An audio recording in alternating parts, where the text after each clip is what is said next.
Yes, hello, I am James Rowlands, and today it's the WNR384. It's WWE Extreme Rules 2021, but I am not alone. I have the pleasure to be joined by Jaxie. How you doing? Hey, how is everyone doing? Happy Extreme Rules. Well, like I said, it's great to have you back on, and I know, we might sometimes be told that, the AEW, we go in exactly the same, agree with, maybe that's down to... Yeah, I mean, again, I do think that I probably don't sound like I'm the greatest fan of WWE.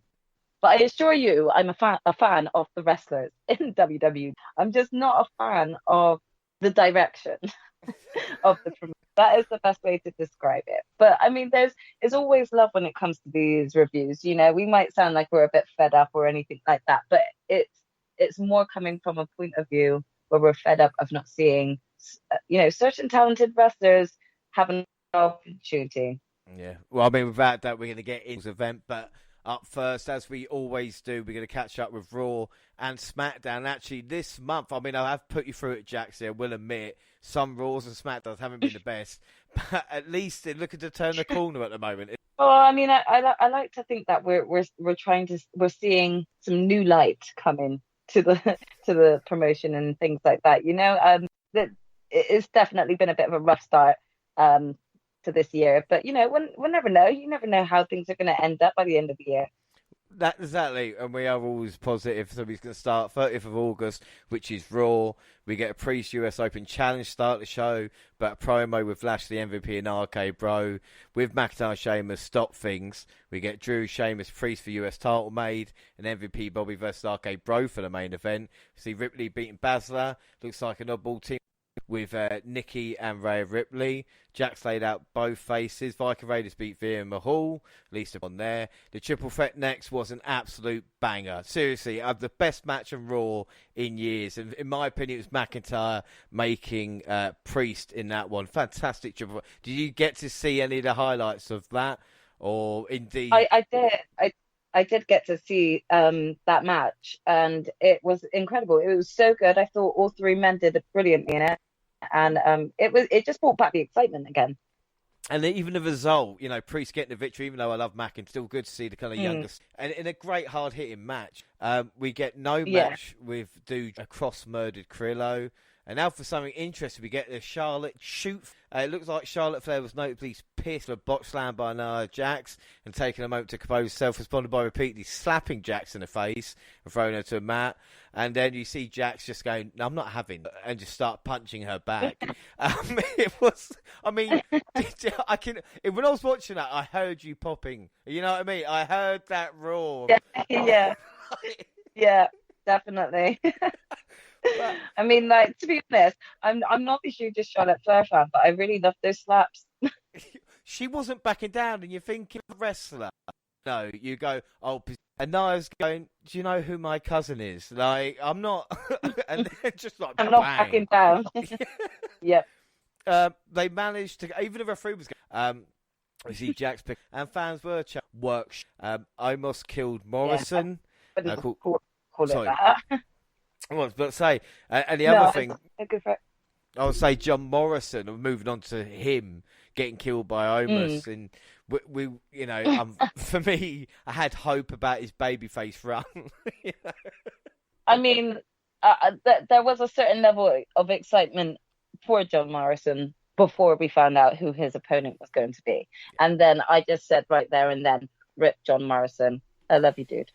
Yeah, it is a shame. We see to AJ Styles, and then the main event tonight was the Raw Tag Team Championship match between the Hurt Business and RK Bro. We see Styles and Omos with the commentary table. Riddle prevent Omos from interfering and hit MVP with a floating bro for the win. This was fun stuff, and I tell you something, the fans were definitely into it. RK Bro, I might think Matt Riddle's a moron, but they do something with the crowd that can. Definitely. I mean, it was a much louder crowd than we've actually seen sort of on Raw as of late. And the kind of thing about it as well as AEW and if it's going on, the way mental the crowd is, it's nice to actually see WWE fans kind of going, yeah, we got this. You might have all that, but, we can get into this. So Raw wasn't too bad. We move on to SmackDown the 3rd of September. The show promo about the wands interrupted, which led to a match Q.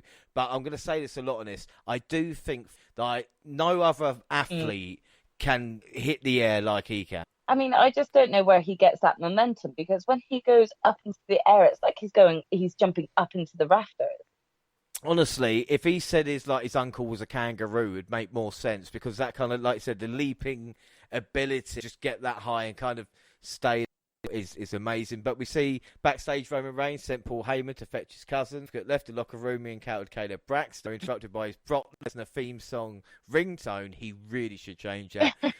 From there, he encountered a laughing blow, slightly reminded in the Bank Bridge. The interactions between Caleb Braxton and Paul Heyman is a highlight of SmackDown. I never thought to say that. Do you know what? I said the exact same thing, and we can touch more on this discussion of Kayla and Paul when it gets to even Extreme Rules. But I was just watching, their parts, and the way she sort of creeps up on him, and he just jumps out of his skin constantly. I just really, I'm loving this. I said to my sister, are we getting a little bit of a sort of, how we've got like Tony Schiavone and Britt Baker kind of being the closest of friends and things like that. And even though I don't think that WWE are copying them with this potential idea, and this could be something that really is just stemming from Paul and Kayla's interactions with one another, I'm really enjoying it. And I'm enjoying a chance at getting to see the commentators have a bit more personality and being able to, go and just maybe have their own little segments backstage.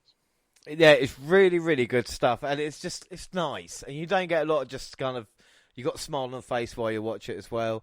We see SmackDown Women's Champion Becky Lynch make her way to the ring to address the events found her return to WWE, including her appearance and a lack of "you deserve it" chance that comes to cut on a fairly disingenuous promo. Bianca Belair made her way to do so EST catchphrase and explained what it means for Lynch for challenging her to a match for the title, a match she earned by way of victory at last week's show. Lynch denied her, leaving to fans to boo.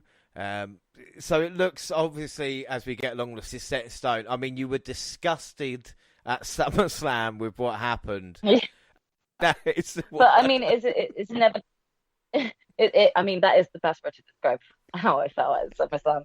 But I mean, it is inevitable that their decision to bring Becky back at SummerSlam and take that title from Bianca, they were solidifying the fact that she was going to be turning heel, because there isn't no way that anyone, even being a Becky Lynch fan, and I am a Becky Lynch fan, there isn't any way that anyone's going to be very satisfied with the lack thereof match that we got at SummerSlam. So, of course, her coming back and then flaunting that she got this belt after 26 seconds, when she didn't really do much wrestling in the ring, she just did one move and then that was it. Well, peaced out. This is probably why she's getting all these sort of lesser of chance rather than "you deserve it" chance, because she didn't really deserve it. She wasn't even supposed to be at the match. So all right, we're gonna move on. Got Boogs quickly finishing the show off with a pump handle slam dubbed the Boogs Cruise. Backstage, Sonya Deville and Adam will defend her title against Belair. Contract signing next week at Madison Square Garden. We see Rollins versus Cesaro end in DQ. Rollins blasting a steel chair for the disqualification, and he, frustrated and desperate, unloaded on him. He broke off a piece of chair like Edge and applied a crossface with it. He said, "Where you?" He demanded to know before doing a stomp to put next. Although he thought he attempted a concerto, but Edge then did hit the ring, making the save and chasing Rollins off. I mean, what were your thoughts on this first? I mean, I didn't really understand why this match was happening, if I'm truly honest. The sort of like a whole thing between Cesaro and Seth Rollins had sort of died down, and we all know that there's still sort of like remnants of what was going on between Seth and Edge. It was just a little bit confusing, I would say, to all of a sudden then see him back in the ring with Cesaro. Well, I think Seth's doing some of his best work at this moment in time. Obviously, we'll touch on that in a little bit, but like Cesaro has fallen out. I just think WrestleMania was the kind of start, we thought the start of something. In actual fact, it was the start of this Seth Rollins kind of great heel run now. Yeah, exactly. And don't get me wrong, Seth has been doing a great job. I really enjoy his heel work. I think he's just got a natural talent for it. I just didn't really understand why there was need to put him in a match against Cesaro at this point when, that feud is sort of already come and gone. Cesaro got that big win, and now you just kind of buried him again. I was just very confused. Yeah, and we see Logan Paul and Happy Corbin attack the host of the Kevin Owens show, and then we see Dom versus Zayn. Rey escaping. Distraction, though, caused Dominic's own downfall, led to a Hoover kick by Zayn for the win. Backstage, so SmackDown, Naomi interrupted one about her match for this week, brushed away. In the main event, Finn Balor reigns for the Universal title. We see the use, even before the bell rang, but deep into the match, Balor hit the coup de grace. But it was a great near fall. But during the kick out, Reigns delivered a low blow, pounds away at the challenger, he applied a guillotine, defeated Balor by referee stoppage. And then as Reigns was walking away, we heard the demon. We know all that means. But what do you think of Balor versus Reigns? I mean, I wasn't overly impressed. And I think I also just I think the ending obviously was a little bit disheartening because we do see this kind of thing happen with WWE quite a lot, where it's just always an inconclusive finish. Obviously, when we're talking more into the pay-per-view that we've got coming up, I think this pays off. But at the same time, it's just disappointing because Finn Balor is such a good wrestler, and I think that overall the match could have been better. It was kind of weird because at this point you go, well, beat Finn Balor, there's only kind of one direction to kind of go to, and of course, like we said with the Demon, we'll talk about kind of what we think about the Demon character, but we'll carry on now. I think with the fact that they were kind of like anticipating having this match, but then they'd already announced sort of Crown Jewel. I think that's where like it kind of creates confusion because no one really is going to believe whether or not there's going to be a title change before like the next pay-per-view announcement of a title match. Do you see what I mean? Yeah, no, and I think the overall arc of this paper you talk about is the kind of the same thing. Like, there was no jeopardy, maybe apart from one match, but like I said, that's kind of later on, but I know exactly. 6th of September, Raw, we had tag team turmoil to start after the Viking competitive fair. Veer Mahal were next. Looked like there was a lot of empty seats as well, and Arco Bro were watching for ringside. Obviously, Lucha House Party arrived. They soon departed, well, especially with Grand Metallic. Mason T-Bar were sore losers, attacking a New Day after being eliminated. Ali tried to help Mansoor, came to help New Day, but were wiped out, and a match rescheduled for later. We had Sheamus, McIntyre next. Sheamus won with a roll-up after another great match. I mean, these two, I could watch these fight all day because they just lay it in. They've got absolute chemistry, and you can just really tell right from the minute the bell rings, So there's always a level of entertainment when you know that you're going to be watching McIntyre versus Sheamus. We get the new oddball team, Nikki and Ripley, defeating the tag champions who haven't actually won since getting the titles. And then after a tense episode of Moist TV, John Morrison and Cameron Cross met for a single match. Cross took control immediately. Johnny Drip made it to the bottom rope, sprayed Cross with a drip stick, but it just caused the former extension becoming enraged. He threw Morrison over the ring post and floor in a vicious spot and finished off with a cross jacket. Who hates Morrison and who hates Cross, and who came up with this spot in the match and thought would be a good idea? It's so difficult because I loved Karrion Kross on NXT. It's so difficult seeing him in this state right now, and then also you get this. I think a lot of fans have been itching to have a singles run for John Morrison. When you're talking about it, John Morrison versus Karrion Kross could be one of the biggest matches that WWE had. But unfortunately, it just went the complete opposite way for me. It was just, I defend WWE because sometimes I think everybody devils there. Sometimes no, this really the women's title on the line next. Just also, I can't even defend it. Like I said, women's title next. Baz said no, we'll choke, and it cost her in the end against Charlotte because we get another two hair pull slaps type of thing, and Charlotte beating Nia. Bliss had a face off afterwards. We then see Reginald beat Cesaro, or good old Reg as he is, but Drake Maverick is back, so that's good. Doudrop cut a strong promo, and then New Day came out to continue the turmoil. Mansoor and Ali couldn't stop Kofi and Woods, but Omos and AJ did. And the reaction for Bobby versus Omos shows the old ways still work. And I know a lot of people don't like saying this, whoever it is, but there's something about a guy who's 7'3", going up a guy who's built like this brick shit out. That builds excitement, and the crowd were on their feet.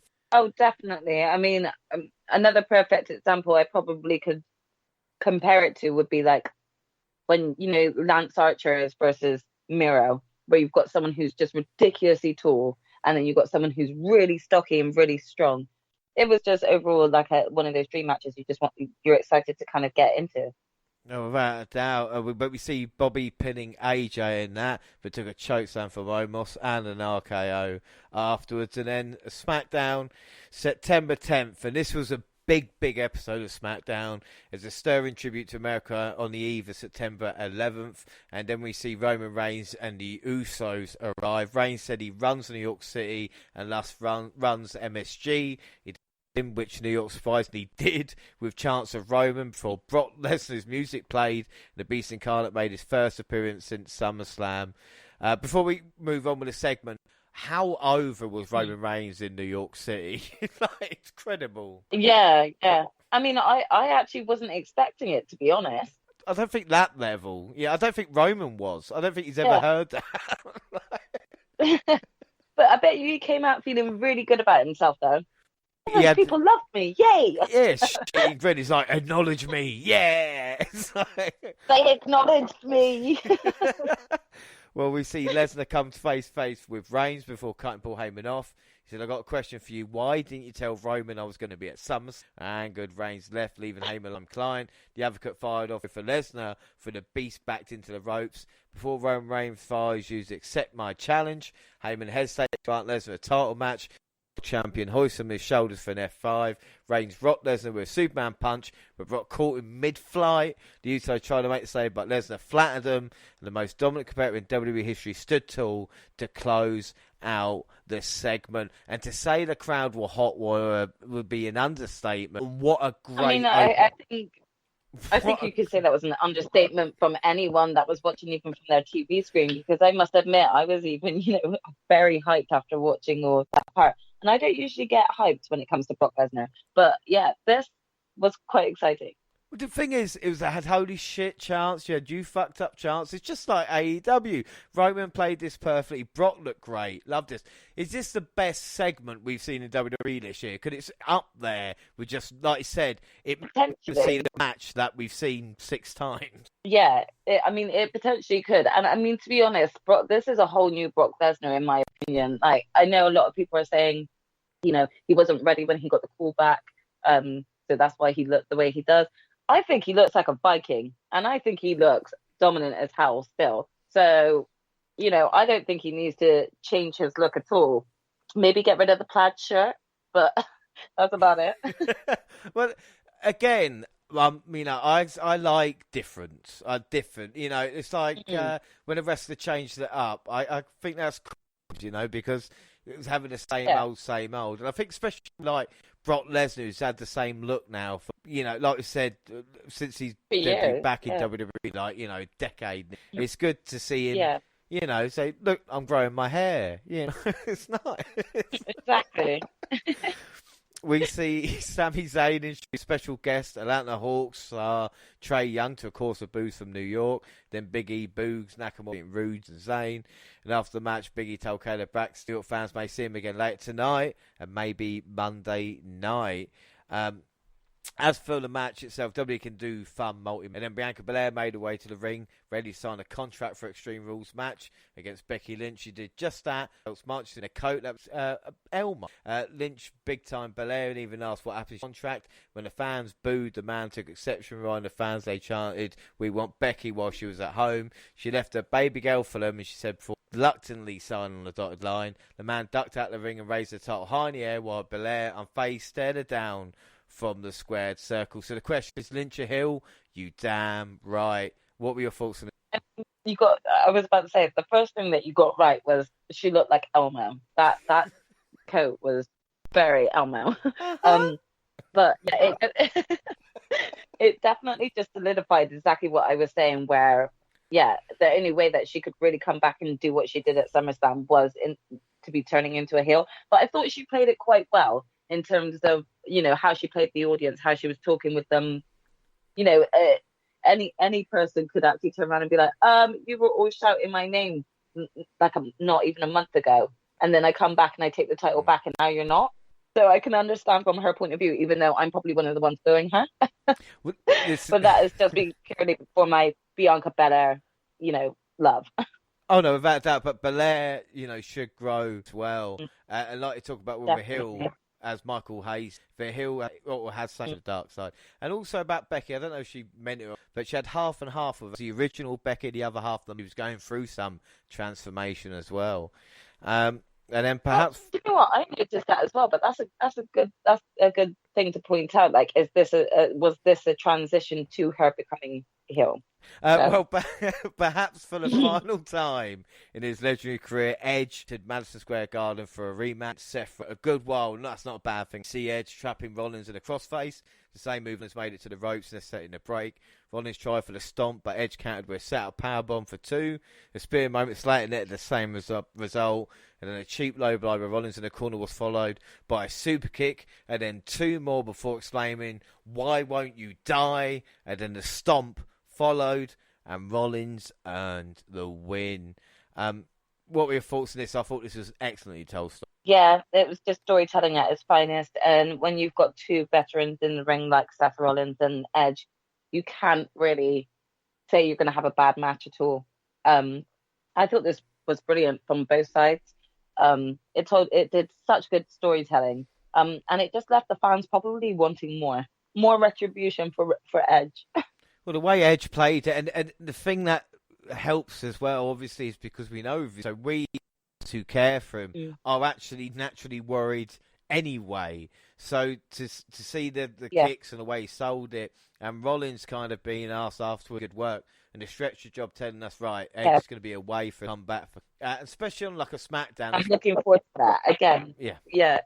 Like there's certain storylines that have really piqued my interest when it comes to WWE, and this is one of those ones that I'm happy to have the patience to wait for the likes of Edge to return just to see another retribution match between him and Seth Rollins. They both make such good TV, and they are both talented in the ring. It's kind of hard to not want that. And the funny thing about it as well is that next match they have should be a stipulation, whether it is, and would have been perfect for an Extreme Rules event. And that's, I don't know, times. Yeah. Oh, for sure. We've got quite a few of those that I can actually point out to you in the ones leading up to Extreme Rules. So we'll definitely touch more on that. Well, the SmackDown Tag Team titles were on the line in the night's main event as Usos, the Street Profits, the champs hold momentum. Jay Slow and Angelo Dawkins down with super kick. 2 more splash from dramatic Roman Reigns biting the ringside.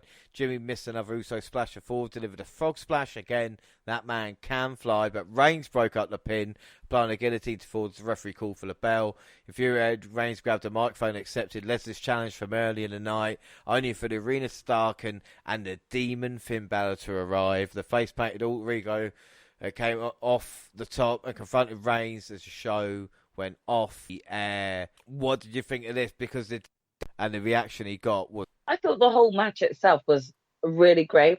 The biggest disappointment was just yet again another DQ finish. But I'm really trying not to focus too much on that, because the wrestling itself in that match was really good. Street Profits and the Usos both prove why they are some of the best tag teams that they've got in that division. And then just kind of, getting told about the demon at the end and getting to see a little bit about him, that was exciting. My issue is that I feel like they should have left the demon being a surprise. Personally, I think that it would have had a lot more hype surrounding it if they hadn't announced that it was going to be the demon that he was facing. But that's just my personal opinion.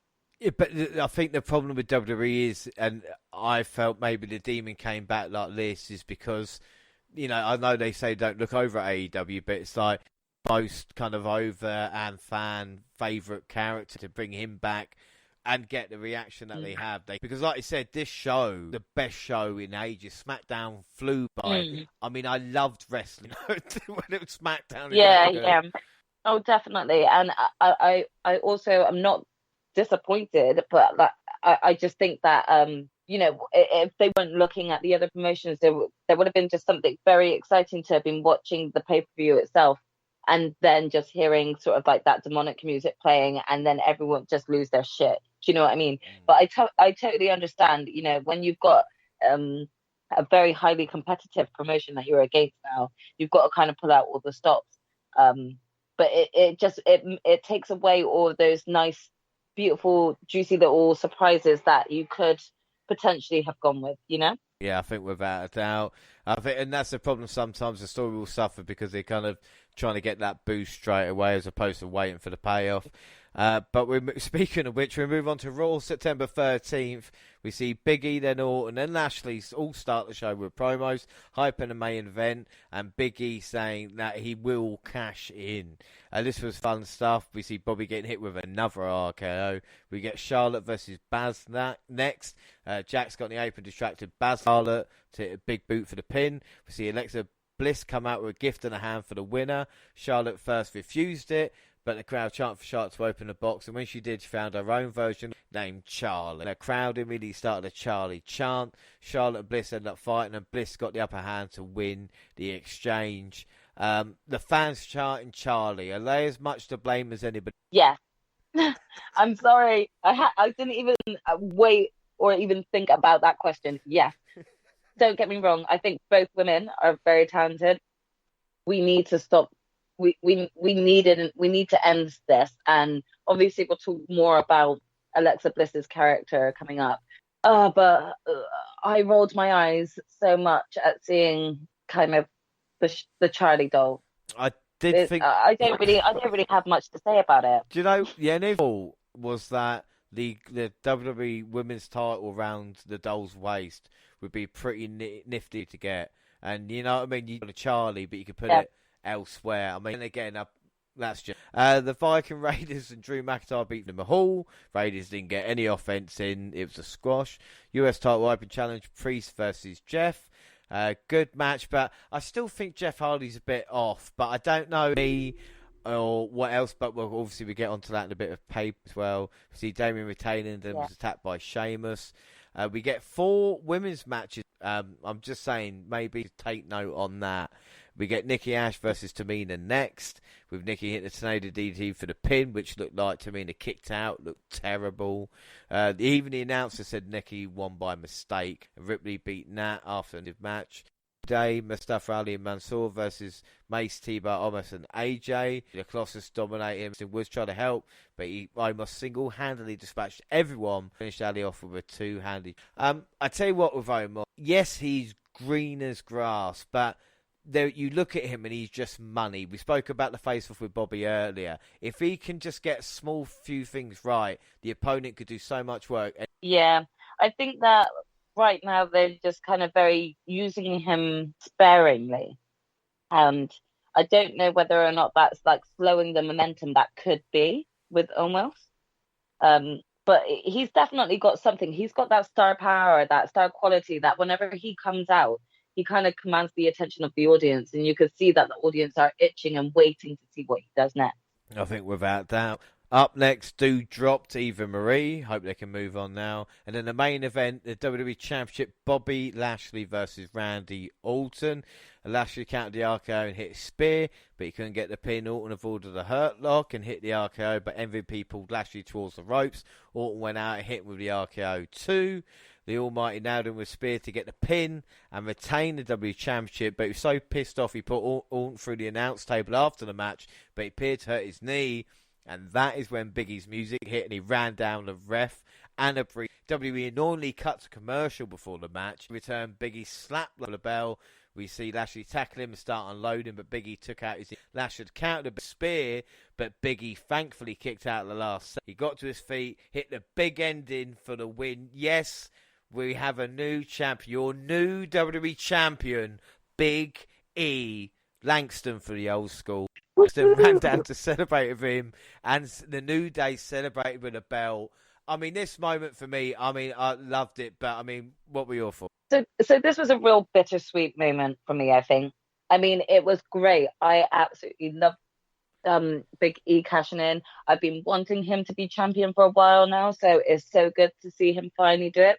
I think they went too soon with this.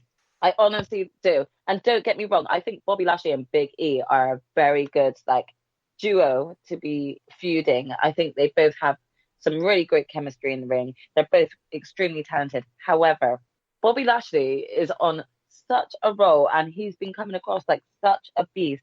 I think it was just a bit of a shame to have already done this. But again, I feel like my opinion may be unpopular because people have been itching to see Big E with the title around his belt. But then again, a lot of people had been originally itching to see Bobby Lashley with it. And it's Bobby was doing stuff with it. I don't know. I just probably would have held off for a couple more weeks. Maybe have Big E cash in, later on in the year, towards the end of the year. But that's just my.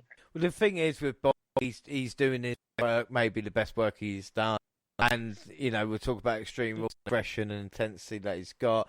But I think for Big E and his moment as well, like we said, the New Day universally loved, and we talk about history, and I know WWE got a lot of flack.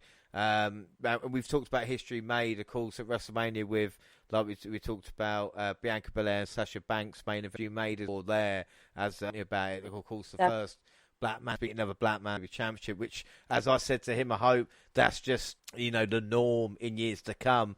And I don't want to say credit for WWE, but I think. Now more so than ever, if you look at the kind of roster and the talent, it's kind of top tier talent. No question, it doesn't matter for me anyway. The kind of color of skin because they're they're in time. Definitely, I 100% agree with you there. I know I shouldn't really talk about it, but I loved it overall. And like I said, Raw is starting to become entertaining again, and it's a New Day actually safe in it as well. Like I said, I felt like it's definitely been the storylines and the characters that have been on Raw as of late, or being given at least a lot more feature, has been definitely making the content a lot more enjoyable to watch. Yeah, I think without that, well, down. September 17th, we see Roman Reigns, Usos, and Paul Heyman making their way to the ring. Of course, we get a recap of last week's event. Reigns encouraged Heyman to show the fans how to properly acknowledge him, and the special counsel did just that, insisting the head of the table to beast nor demon. Pretty cool. He said Brock Lesnar fears Reigns. I like that. Yeah, I mean, Heyman is great for the sound bites, isn't he, as well, For sure, he's definitely not missed a beat when it comes to, his promo talk. And even when he's talking about Roman, my tribal chief, Roman Reigns, and then he goes, Brock Lesnar. He always my client. You just always go straight in. Yeah, I feel like he's just got sort of a different tempo for each client he has. Yes, so Mike. So anyway, we see Big E's music interrupting. Of course, W Champion. A thunderous ovation. Finn Balor followed, and we have the seeds for the first match of the night. Of course, the Usos in a non-title bout versus Balor and Big E. The WWE champion exploded into the bout, laying waste to his longtime foes. Moments later, he delivered a big ending, and Balor added a coup de grace en route to impressive victory. It's a great way to start SmackDown, wasn't it? Definitely. I think that they're just really entertaining, and it was really nice actually to see Finn Balor and Big E team up. It's a tag team that you wouldn't necessarily see, Yeah, I think about that. It's interesting to think though. Are they now number one contenders because they beat the championship in a championship challenge match? But I guess no one really pays attention to that, so I guess we're all right. I don't think we're remember that, We get Boogs defeating. That's the deep cuts. Boogs defeated Rude, and after the match, there's a guitar playing rock and roller. John Nakamura and Pat McAfee celebration. Aziz attacked from out of nowhere. Remember them? And they left them laying for promo. Before Kevin Owens' scheduled match with Happy Corbin, the Hill attacked him, leaving him lying. The match never occurred, but it's really interesting that he was on his way to the ring, gets attacked, and Michael Cole goes, yeah, this match is off. Well, give him a chance. You know, how do you know? How do you know the match? Yeah, how do you even know? You have told. It's not Exactly. even. I was like, what? Did you have someone like an express messenger, like FedEx, come running down to you just to actually tell you it's off? It's off. No, that's not happening. Backstage, Caleb Braxton asked Paul Heyman about rumours swirling surrounding Brock Lesnar's potentially going to Raw in the draft. Big E then popped up and got under the skin of the special counsel before the Uso appeared and wiped him out. And then we see Seth Rollins hitting the ring to address his actions from last week. Left Edge needing medical attention. He blamed the fans for goading Edge into goading him. He recapped everything Edge put him through and how the fans reacted positively through it all. He said he saw his eyes last week. For a moment he felt sorry for him, and that feeling's been etched in his mind. He can't live like Edge. For my own sanity, I have to finish you one way or another. The challenge for one more match between them. This is Rollins at his best. I mean, definitely. There was a slight confusion when he was like calling Edge out, but then at the same time I was like, do you know what, if Edge is just gonna eventually come back and cash in on that, then yes, give it to me. Well, it's years like this that Seth's having right now that is going to make him one of the greatest, because we'll look back, because only Roman, but obviously isn't that the career right now. How good Seth would be if it wasn't for Roman. But then we see Toni Storm, remember her, and Liv Morgan battling Carmella and Zelina Vega in a tag match that was originally scheduled for last week's show but ended up being shunted to this week. And before anything get going, Morgan bumped Carmella off the apron and she smacks her face, turnbuckle, screamed in agony and ran off. Morgan grabbed the mic and challenged to a match at Extreme Rules, and backstage Carmella accepted the challenge. Vega vowed that Morgan would have to go through her first. July 23rd was Storm's debut.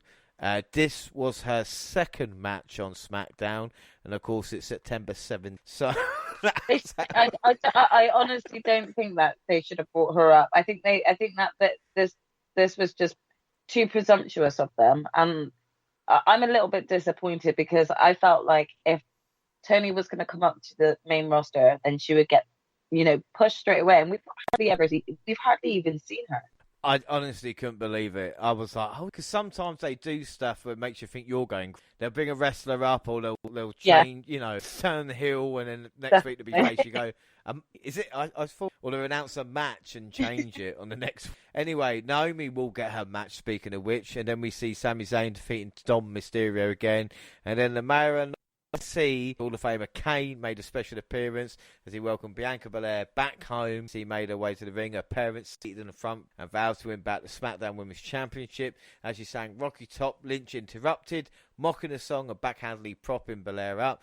When a handshake turned to physicality, the man wriggled out the KOD, the manhandle slam, leaving the ST on the mat as Lynch escaped up the ramp to close out the show.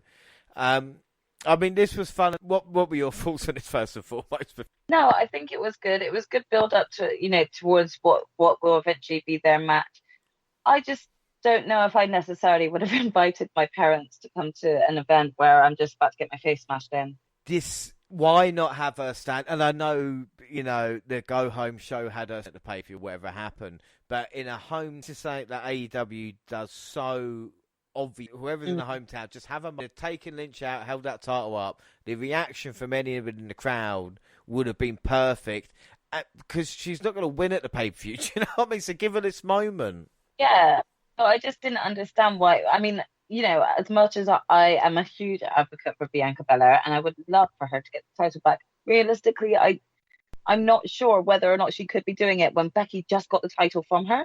So to not even give her that win in her hometown, or not even a win, it was just like let her get over. It was just questionable to me. We'll move on to Raw, the Go Home show, September 20th, and the new WWE champion and a reunited New Day kicked off the show, hitting the ring to a massive pop. Big E thanks the fans for his title win and sheds light on his late friend Brody and chance Brody. Like I said, that comment he made, one up there as well, brought tears to my eyes, and he mentioned the business they had with Bloodline tonight. It gave me goosebumps when he brought up Brody. It was just it's such a beautiful moment, one that I think a lot of fans appreciate. I think without doubt, and this is why Big E's just so goddamn likeable as well. If I ever met him, I'd try and hug him, and I know that's just the kind I probably would. Yeah, That's what I get off it. If I saw the New Day, I'd jump on them like they're my boys. I'd be like, yeah, and they'd be like, what the fuck are you? I definitely would be. I'd be shouting at Xavier Woods already, being up, down, down, up, down, down. Let's go. It'll be awesome. But then we see Roman Reigns away to the ring, and like you said, versus and the action down at ringside. Bobby Lashley still seething after the championship last week. Attacked all distracted Woods, open for a spear from Reigns, who added another victory to a long list of 21. But after the match, Lashley flattened the head of the table with a spear, leaving in line before adding one last spear. This time to Big E through the time. The Almighty stood tall to close out the segment. Again, the crowd was hot. This was a fun match. What were your... Yeah, again, really fun. Enjoyed all the chemistry that all 6 wrestlers have in the ring. But this is the first time that I probably am going to hold my hands up and say I was not mad at sort of it being a big distraction with Bobby Lashley coming out, because Bobby Lashley just looked so good. He looked incredibly angry and just, like he was going off on one. And I was just left wanting to see more of him just destroy anything. Like, I just wanted absolute carnage after that, He looked like a killer. Like, if steam could come out of his ears and head, that's the level Lashley got. It was just incredible. Yeah. Great. And Big E Reigns face-off was great as well, showing, because a lot of people moaned this should have been at Survivor Series, but I think they're saying, well, look, this is after Lesnar, basically. I would love that, but then at the same time, I also don't want us to get too greedy, Yeah, just give what they take us at the moment, make the most of today. Yeah. Bobby Lashley barged into Adam Pearce on Ville's office and ranted about Big E's title win last week. Suggested he could beat both E and Reigns at the same time, and the match was made for the main event. Doudrop beat Eve again. Orton beat Styles via RKO. It was a really good match, but I've seen it loads of times now, but RKO are hitting their stride. We see Baszler beat Jax with a Kirifuda clutch for the victory via referee stoppage. And after the match, Baszler further brutalised their partner, stomping a hand over the steps, and added a sickening stomp to her bent arm. Jax screamed out in agony. He was checked on her, hinting remorse, painting Baszler's. This is the Baszler we need, and I think Jax sold this brilliantly as well. Did you see this? Yeah, I did. And I must admit, I was sat there with a fat smile on my face, and it's not even because of, Jax was doing so well with selling it, but this is the Shayna we've all been itching for. This is the Shayna that I remember from Elimination Chamber when she went and took everyone out, where she started to come across dominant. If we don't get this Shayna Baszler now becoming all dominant and her going off on one, then I'll probably end up writing an angry letter. A strongly worded email. Strongly worded email to Mr. McMahon. But no, there's a strong level of excitement right now for me when it comes to Shayna Baszler, because this is the animal I wanted to see, and I feel like she's just letting loose now. I'm more intrigued to want to keep on watching WWE content now to see where things will go with her. Yeah, I mean, ever since she's come up on the main roster, this is kind of what we've been waiting to see. We saw it in NXT, and she can be bad. As in, if you know what I mean. Anyway, The debut team of Angel Garza and Alberto Carrillo, former enemy to say, united in the name of family, defeat Mustafa. I saw in tag action. Ali took a bump off the ring post, which was amazing. And anyway, the bumps he takes for no reason, could be a boot, and he'll do 450, and he just doesn't get the credit. He just doesn't. No, I don't think he does. And I think all four wrestlers really surprised me at how well they were doing in the ring. But yeah, that bump looked so good. He sold it so well, and I don't think he gets enough credit for the amount of moves he does. Look, and if you're going to be a tag team, please, I'm not saying matching outfits and entrance stars, but at least the same colours. Like, pretend you're trying. You're meant to be a tag team.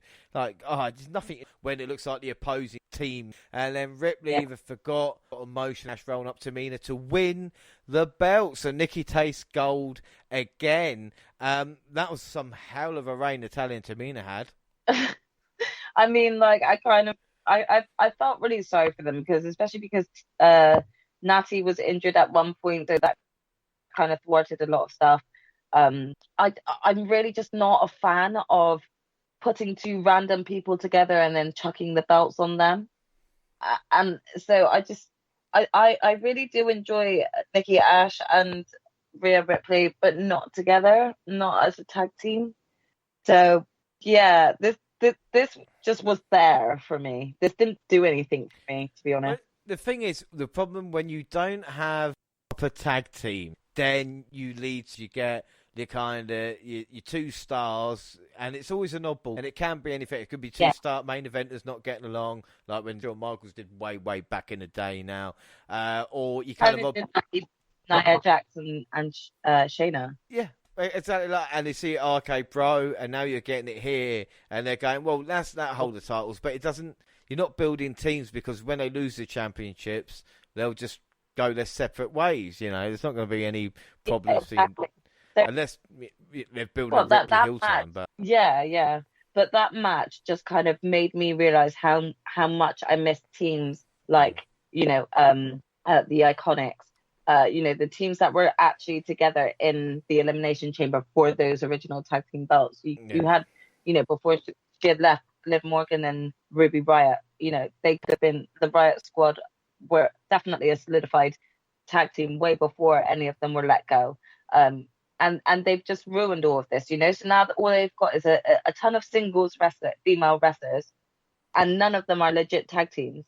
And it's like they need to actually find opponents for those tag teams. They're not really thinking in the long run, and I just don't think that it makes sense when you put two random people that were feuding for the singles titles belt not even a month ago, now they're tag team champions. It just doesn't work, in my opinion. And the overall picture as well, not having to go at the Usos and a New Day, but the reason one's the 11-time and the other one's a 7-time tag team, there's a lot of recycling, because like I said, with the oddball teams, like even RK Bro, Omos and AJ, MVP Lashley, who, like I said, it's going to be the New Day that pick up the pieces of the tag team division, the same with the Usos on Smack. Yeah. And speaking of pieces or playthings, and Alexa's playground with Charlotte next, and we get a series of back and forth jabs. Things broke down, leading to a brawl. Flair ripped the head off of Charlie doll. A distraction allowing Bliss to shake off a big boot to the face and send the champion scurrying to the sanctuary floor. Bliss stood tall to close out the show. I think this was the one where they were wooing, and Bliss said, "Oh, don't woo because that's not originally yours." And then Flair, rightly so, and I don't talk about originality to me. Are you surprised WWE allowed that line in? No, because to be honest, you can tell that WWE have been a lot more laid back with, whether or not their wrestlers can say bitch and things like that. They're definitely trying to make things more edgy with speech, I would say. So it didn't really surprise me, but at the same time, I was also this whole segment didn't really do anything for me. It felt like two women. Like, I do get it. They were going hard at each other, when it comes to originality, when it comes to sort of their characters and things like that. But again, ultimately, this all ended with Charlotte Flair ripping up a doll like you would in school. And what was really funny about that whole section was that Charlotte Flair was sort of like trying to say, "Oh, I miss the old Alexa Bliss. Now I'm just fighting a little girl who plays with dolls and things like that." But it's like, but then you look like the mean bully that just ripped the head off the doll and walked off. So. No, you're exactly right, because the thing is that, say, the opponent I'm facing, then again, who have you beaten? Nothing. It's shit, So why the fuck should we be happy with you? Yeah. And I think a bigger picture as well, like you said, the bully wins. And another thing I noticed on commentary as well, obviously Corey Graves having a go at Byron Saxton. I know some people love it, some people hate it, but it's like with Charlotte Flair, they kind of always argue. But the thing about like a Gorilla Monsoon, Bobby Heenan back in the day, is that Heenan had a go at Monsoon, but he was always proven wrong by what happened in the ring with like Hulk Hogan. If Charlotte always wins, then Graves is always right, and he's having to go at Saxton all the time. But that's the whole Charlotte thing, vicious circle. Yeah, I agree with that. It's just, like you're either damned or you do, you're damned or you don't, really. Because, when it comes to the commentators, they've got to try and hype up both sides. But most of the time, Corey Graves is right in everything that he's saying. And they're going, oh, yeah. And that's why the babyface get the win, because it wasn't JR never gave a smart remark. It was Stone Cold hitting the stun of McMahon and then going with the corporation. Very simple stuff that kind of gets forgotten. Jeff Hardy beat Sheamus to be added to the US title match. The main event, Biggie versus Bobby versus Reigns.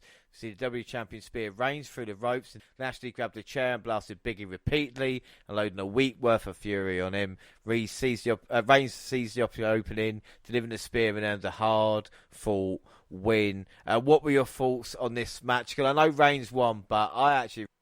Yeah, same for me, really. I don't think I could actually complain about it, because I thought it was a really great match between both of them. Yeah, I think we that, like I said, all three shot in this, but there is only one head of the table. And then SmackDown, 24th of September, Becky Lynch opened a show with a video package showing what she did Belair last week, and the man told everyone that the EST had pushed herself into a match where she will be embarrassed and humiliated.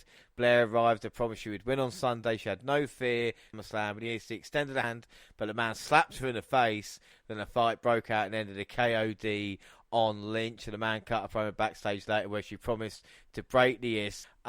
Bianca Belair finally on top of this feud at this point in time. Why couldn't they do that? Why couldn't they do that the opposite way round? It was so confusing. Honestly, I was sat there like, but why? I get it. Obviously, we had Extreme Rules coming up next, and they want to have whoever's not winning clearly be more on top the week before to actually get people to worry about that. But WWE need to actually stop thinking that their wrestling fans are dumb. You know, they easily could have played the whole crowd by having the week before Bianca, be put over, especially in her hometown, and then the next week everyone expecting Bianca to do the same, and yet she then gets beat down from Becky.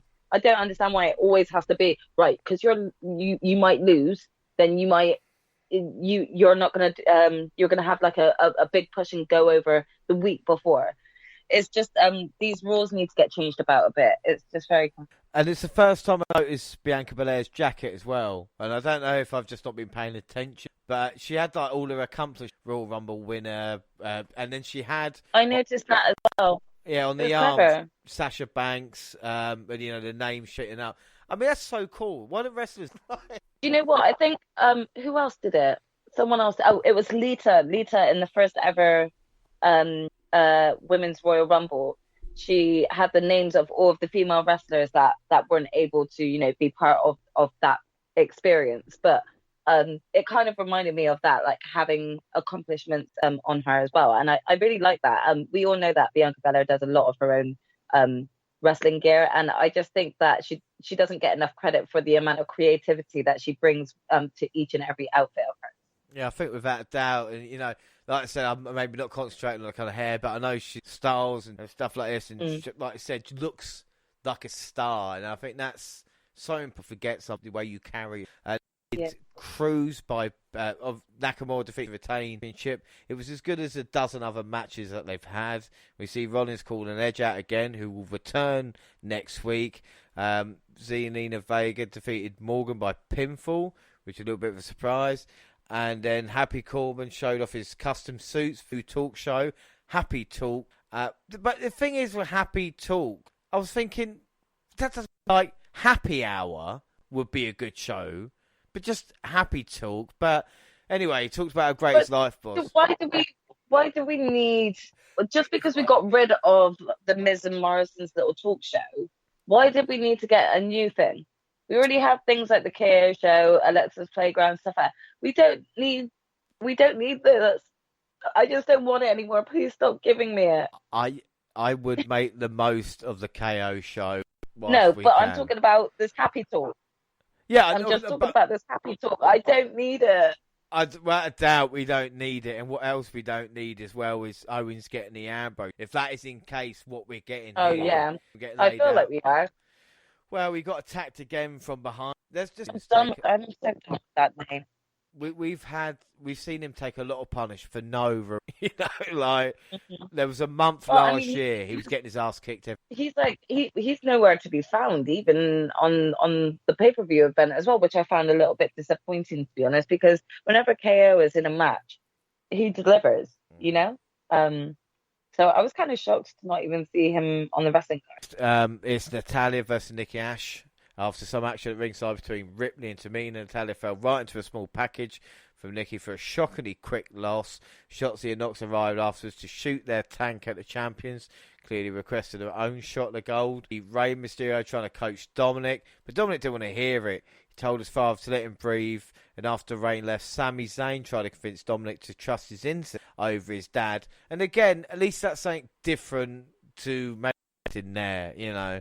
And then we see Naomi arrive to demand a match. She set up an open challenge and said Sonya Deville cut the Glow's mic and had her escorted to the back. What were your thoughts on that? I'm just getting a little bit pissed off with this. And I know that some people might actually get offended with my opinion of it. But all I'm seeing here is a standard white woman in power shutting down and just suppressing a talented black female wrestler. And it's not supposed to be that way. And I can see that there is potential where they're looking to, I don't know, maybe build this also that Sonya Deville is going to come back to wrestling.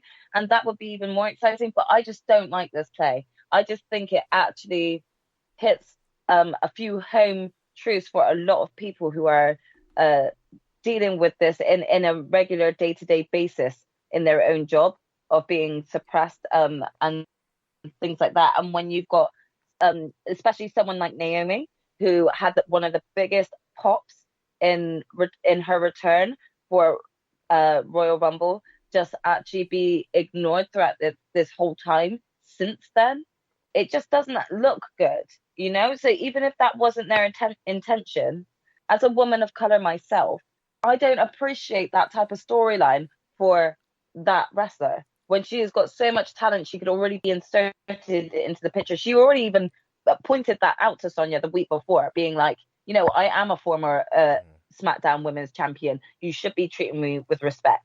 And I don't know. I think everything about it is wrong. If you want my honest opinion. Well, the thing is, well, anybody to kind of disagree with what you just said then, just look at WWE's track record. And if not, watch NXT, because you've got Tony D'Angelo, who's this new kind of Italian-American stereotype. And so it wouldn't surprise me at all. And the other thing is Sonya Deville, like, make your mind up about her as well. It's going to be a heel kind of thing. She's going to fuck off Adam Pearce, or they just, is Adam Pearce taking orders from Deville? Yeah. This has not kind of been explained either. You just think, no. What's Adam Pearce doing? Like, what's his? But anyway, exactly. We'll move on to the main event. Insulted the Usos, which set off Roman Reigns at the table versus the Street. And of course, Heyman convinced Adam Pearce and Sonya Ford welcomed on the Bloodline's way to the stage. The Usos met the Alpha Academy and distracted them from joining Reigns for the main event. But we see Reigns in a really enjoyable match, which is kind of Ford's biggest step up that he's had, I suppose, since then. But unfortunately, Reigns set up the guillotine and the tap out. And Heyman told Reigns to continue to deal damage. It was a bit weird because Heyman doesn't normally demand from Reigns. It's normally quite quiet. The Uso arrived to help put Ford through a table. The lights went out and the Demon arrived. Finn Balor took out the Bloodline with a kendo stick and blasted the stand tall. So a lot of things going on in that main event. What were your overall? I mean, I thought it was pretty good. It was definitely different from what we've seen. You know, it was actually quite nice to see Montez Ford in a singles match. I really do like him as part of the Street Profits, so I'm not looking at, you know, trying to suggest that he should have a singles run. But it was really nice, a nice change of pace, you know? Well, that being said, he got his ass kicked. He got his ass handed to him. And I was honestly thinking to myself, how is he supposed to make it to the pay-per-view on Sunday? I think that, and another, you know, when the Demon's standing tall, I'm going, are they just going to post the result? Like, we've seen Demon stand, which means he won't, but we don't know. Let's go on to it then. Extreme Rules, 26th September. Of course, Caleb Braxton, Kevin Patrick, Booker T, JBL, and Pete Roseberg are on the show. Of course, running through everything that happened on the card. Sonya Deville joined the panel. And Braxton asked Deville if she had an issue with Naomi, and Deville noted she doesn't, and she's treating Naomi just like everyone else. Deville said it doesn't matter who you are, W respect, and Braxton there, so Shiva. The panel discussing Biggie's cash-in, and we cut to Sarah Shriver backstage. She was supposed to be interviewed New Day, but AJ and Omos showed up. in front of the Killing Hammer, and Bob Lashley showed up in a brawl involving the New Day, AJ Omos, Lashley, security guards. I think I'll see Sean Daivari and Adam. And then due to brawl has been added as well, called 6-man tag team action. The show cut to his backstage, talks about how the Prophet's tag team champion back. And then we check in with the commentating team, Pat McAfee and Michael Cole, going into our very first match. But I'm sure had Spanish audio feed as well. But before we start, this is a big question, excitement level for the event and the match you might have to make it up. Okay, so, I mean, my excitement level is probably like this, sort of the same as SummerSlam. It was more apprehensiveness than excitement. However, I was quite intrigued to see what they were going to do with Roman Reigns and Finn Balor, and predominantly because I looked at it like, you can have the Demon lose. You can. He's supposed to be, one of the biggest sort of attractions, and especially when we don't have the likes of the Fiend anymore. I was just very curious to see how things were going to go. So I would say that was my most anticipated. Yeah, I think without doubt, like you said, level of excitement will be much. But again, for me, like Belair and Lynch asked what happened at SummerSlam. Could they actually? But we start off with Carmella. See Carmella cut a promo for the match where she bragged about herself and her Morgan jumped Carmella during that. Don't blame her. Mella drew a super kick for a 2. She dominated the match for quite some time. She slammed Morgan's face into the mat and put her in a chin lock. Staten Island hitting X Factor. Morgan hitting Insecurity before she stomped Mella's face to the mat. She hit a double knee to the face, but Mella managed to kick out. However, Morgan was able to hit a finisher and win. So what were your thoughts on this? I thought it was overall a good match. I mean, I didn't really see the reason why it was put on the pay-per-view event. But that being said, I thought it did well for Liv Morgan. I'd like if I could have Liv Morgan featured more than I would. So the one thing I will give that match is that I really commend Carmella in terms of her wrestling has just improved so much. I would agree with that. Like I said, it's a shame she's got the same gimmick as Mandy about being a woman. Yeah. Same shtick. But like I said, the improvement with Mella. And when it's kind of weird as well. Think about Big Cass. Bliss started with Blake and Murphy, Nikki Cross with Sanity. They kind of outstayed the rest of the group, and it's just got constant improvement from Carmella. This wasn't as bad as I was expecting. I think both did do. What we scored us out of 5? I'll give it like a 2.5. It wasn't anything over the top special, and it didn't do anything for me, but it was still decent. 2.5. Well, I'm going to give it a 3.5 because obviously I'm not as harsh as you are, but that's fair enough. Making me look so bad. Well, I tell you, I don't want to make it look bad, but up next, predictions. You made me play with them. It's never a good thing for anybody. I'm sorry. No, that's fine. Who would you have gone for? I would have gone for Liv Morgan just because I don't think that they would have buried her again. But yeah, Liv Morgan would have been the person I went with. And I'm going to give you my honest opinion about all of them. I'm so sorry. I did not see that come through, and I was quite busy, so I couldn't get to it. So we move on. Yeah, I went Morgan and that. So I'm 1-0 up again. Poll-wise, Morgan, 89% of and the main card audio package, very basic stuff, but good fireworks. I like how. Anyway, entrance for the opening match took place. AJ Styles jumping at Bobby's in-ring pyro is one of my favourite things, wrestlers jumping at fireworks. And AJ needed, and then realising. And also credit to Kofi Kingston doing the AJ Styles entrance as AJ is making. I noticed that. That was so funny. There's reasons why they're just so lovable. And I think this is definitely, you see it here, the enjoyment factor as well. And it is New Day, I say reunited Big E, Kofi Kingston and Xavier Woods versus Bobby Lashley, AJ Styles and Omos. See New Day hit him with Unicorn Stampede until Lashley rolled out the ring. He overpowered Kingston and tossed him across the square circle. Omos came in and continued to destroy the former WWE champion. The Hills kept Kingston down for a few minutes before he countered Lashley's finisher. Woods came in off a hot tug and went to work on the Almighty. After everyone had a chance to almost get the win, Big E pinned Lashley to get the victory. What were your thoughts on this opening match? Well, I mean, obviously, for those that didn't watch the pre-show, they all probably were like, what the hell? Where did this match come from? Thing is, I loved this match. It was so randomly put together and so quickly put together and thrown together at last minute. But I thought all 6 men did brilliantly. They had me really excited watching them. They're just such a talented bunch anyway. My favorite part was seeing the New Day just reunited and doing, even the unicorn stomp and everything like that. It was such a feel-good way to open the show. Yeah, like I said, it was a really nice opener as well. Like, say, 20 minutes, you just really, really get into it. A bit of negativity, always good to see the WWE Champion open the show.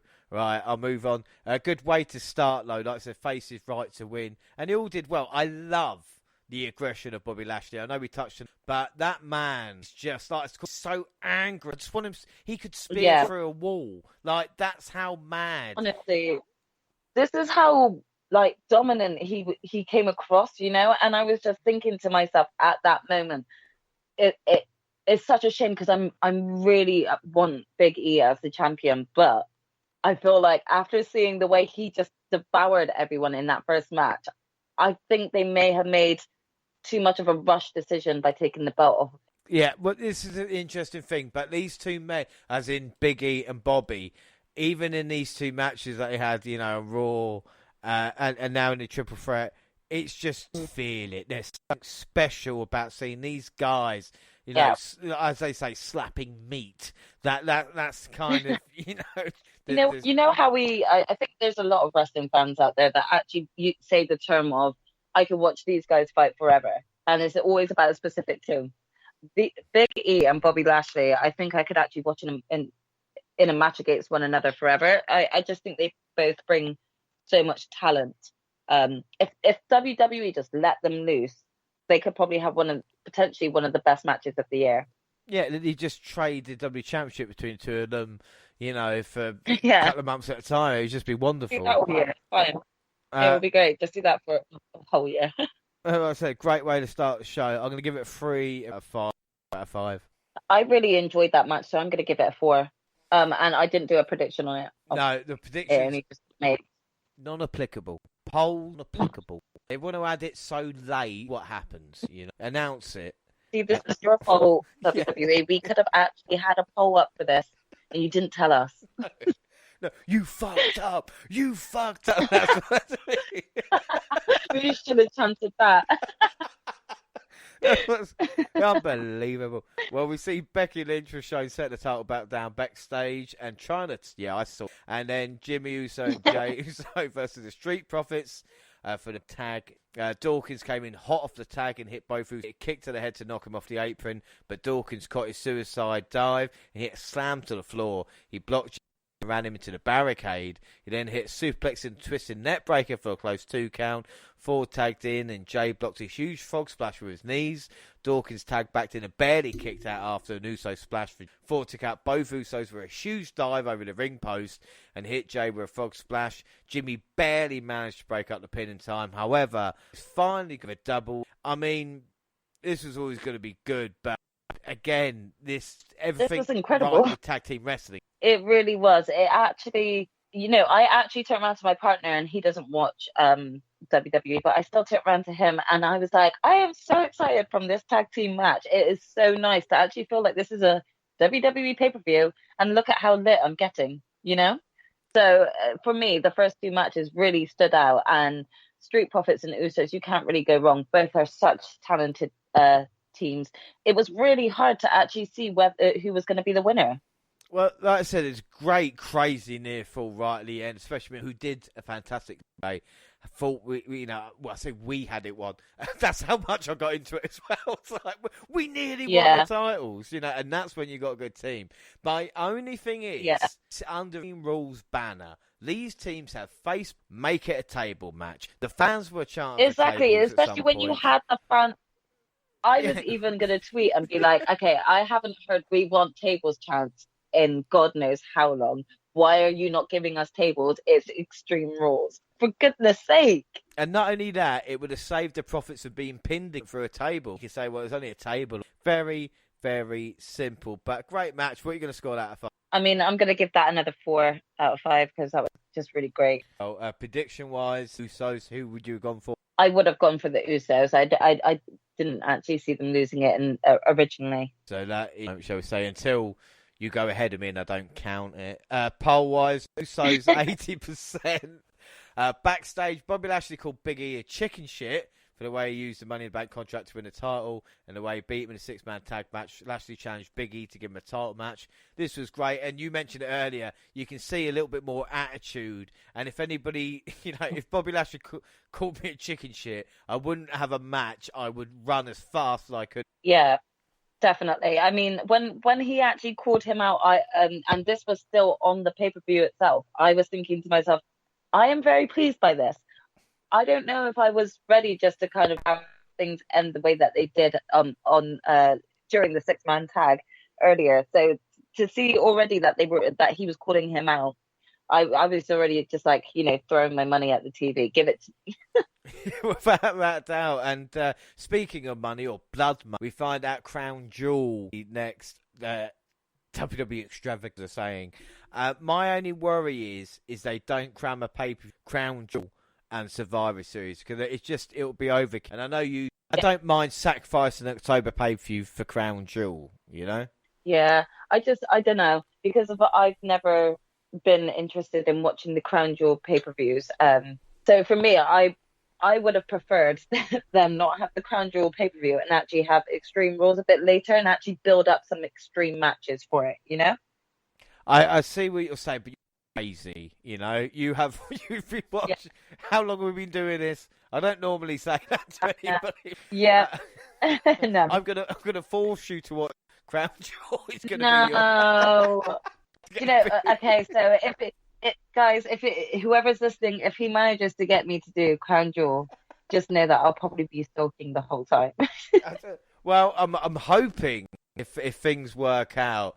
And because of how a horror show it should be covering on a Halloween special months, so at least we'll be ever like the Ghostbusters. Okay, well, that might be a bit more bearable. Yes, we could be the Ghostbusters. I'd be happy with that. I can actually just look at it like we're about to just go and take on one big giant ghost, and that its name is Crown Jewel. Yeah, and you remember, I ain't afraid no ghost. Right, so we'll move on, and it's Charlotte Flair Bliss for the Raw Women's Championship. Up next, and the crowds at Nationwide Arena in Columbus, Ohio, was behind hometown hero Alexa Bliss, so we all know what's going to happen. Well, we see the Queen pick Bliss up on her back for a stand. The challenger counted in the hurricane. Charlotte pulled her out, head into the barricade. The champ hit just like Andrade. 2 count. Bliss countered naturally with the powerbomb. Being avoided, twisted Bliss and went for the figure 8, but the goddess countered and hit a DDT for a near fall. After a few more close calls, Charlotte scored the win. And then she tore up Lily and decimated Bliss after the match was over. And I'll go into it because Bliss did recover, got a nice round of applause as she stood on the broadcast table and screamed while pulling her own hair out. She entered the ring and kind of looked distraught over the doll. She acted emotional. The crowd actually started shouting, "Thank you, well done, crowd, well done." Bliss screamed and then No, my eyes rolled back so far when I heard the crowd shouting that. I was like, do this crowd know that Lily is not a real fucking person? I'm hoping they were being ironic. Feed into it. I think it was irony being. I hope so. Like Bliss then screamed, and she had something in her mouth as well. We weren't sure what it was going to be. I couldn't work it out what it was. I think it was like an Alka-Seltzer where, it kind of fizzes up in your mouth and it should be foaming. And I was about to say, I don't think she sucked it long enough. I don't think that's the right expression. Yeah, I know what you mean. The froth didn't go anywhere. It just turned more into like a little dribble down her mouth. And it just kind of looked embarrassing. So when she was screaming, all you can see is the big round thing that's not fizzling on her tongue. Maybe she just closed her mouth for a little bit and just let it, because sometimes I think those sorts of tablets need heat as well as like saliva to work. So yeah, I don't know. I just felt like that was just a really uncomfortably long ending. it was awful. The way they, like you said, played it out, and it just didn't work. But I thought Charlotte, though, as she's making she's turning more and more into Medusa every day. Like, honestly, it seemed like it's very, very scary. What were your thoughts on the match? Because I don't think the match was that bad, but what happened afterwards was just kind of like, I feel like it took away from the match. I think a lot of people actually forgot even how well both of them did because of what transpired. But I mean, ultimately, I felt like Charlotte came across looking very dominant. You had Alexa Bliss, who was taking some awful bumps from Charlotte. She took some real awful bumps, and sold them really well. Both of these females are amazing wrestlers in the ring. I think we're teased a sort of potential character turn for Alexa Bliss, which I think can't come any sooner. But overall, it was just for me. This wasn't the type of event that I was looking forward to on Extreme Rules. No, well, especially but I think Bliss proven she's more than a gimmick, and like I said, hopefully we'll see that sooner rather than later. I am going to give it a 3.95. I know, very random. Yeah, I'm going to give it a 3. Are you there? Prediction-wise, I went Bliss, so I'm 2-1 down. What would you go for? I have to actually say to you, I was going to say I genuinely thought that it was going to be Alexa Bliss that took it. So, yeah, I was really shocked that it was Charlotte that retained. Well, that is an acceptable prediction. I will take that on board. Poll-wise, Bliss was 60. And then we see Paul Heyman was shown speaking on the phone about the W draft. Caleb Braxton snuck up on the phone. Heyman dished out some insults. The Usos arrived, so Heyman blew off Braxton. But like I said, even Paul going, do you think I'm speaking to another journalist? You know what I mean? All this kind of back and forth. Just kiss already. It was just the way that I just really enjoyed even Kayla's little. She's got that sort of beautiful smile that's like the cat that's got the cream, So it looks like she's got the entire scoop. So as soon as she was behind him with her mic, like, who was that? I just want Kayla to have her own little detective hour now and just have her just going and uncovering all of these backstage secrets for us, I'm totally on for a team detective Kayla. I think without a doubt, that'd be brilliant. Up next, US Championship, Damien Priest versus Sheamus. Jeff Hardy. Sheamus caught Priest at ringside, sent his head into the post before he hit Hardy with an Irish curse backbreaker. He grabbed the Archer in for the 10 beats of the Finn Balor, but Priest countered. The charismatic Enigma started to build some momentum. He stopped him for getting a pin on Sheamus. He climbed up and hit Whisper and a Wind to both men at the same time. The Irishman applied a cloverleaf on Hardy until Priest broke up by ripping at Sheamus' mask. Hardy took out the Celtic Twist of Fate for hitting Priest for the same thing. Sheamus prevented him from hitting a Swanton before he hit a flying knee drop to the champ for a near fall. Hardy hit both members Swanton but wasn't able to follow up with a pin attempt. And after Priest, a pin, retained title. What were your thoughts on this? I actually thought it was a good triple threat. I thought it was quite entertaining.